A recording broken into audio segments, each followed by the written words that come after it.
The gentleman is recognized for 3 minutes.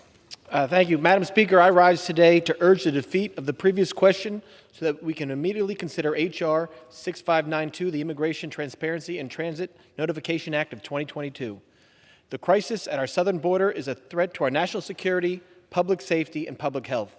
And while this administration continues to tell American people all is well, fentanyl, the #1 killer of young people in America, has flooded across the border at record rates. Drug smugglers and human traffickers are thriving, and the migrants themselves are facing dire conditions, all because President Biden told them it was okay to come here illegally. Since Joe Biden took office, over 1 million undocumented immigrants have been allowed to resettle here.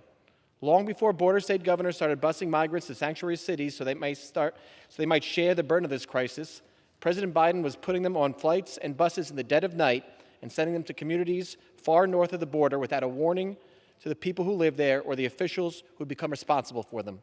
The New York Post first exposed secret dead-of-the-night flights of migrants into Westchester, New York last year. But to date, the administration has refused all requests for transparency and accountability regarding these resettlements.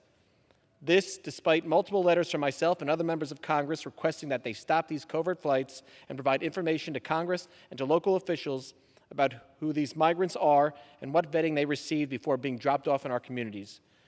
H.R. 6592 will require officials to be notified before undocumented immigrants may be placed in their jurisdiction and will provide governors with the authority to refuse placement.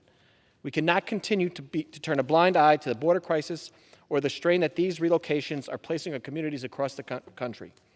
I urge this body to act and immediately consider H.R. 6592 to require transparency and accountability of the administration for the relocation of undocumented immigrants throughout the United States and put the power to oversee these relocations in the hands of people in these communities which are most affected by it.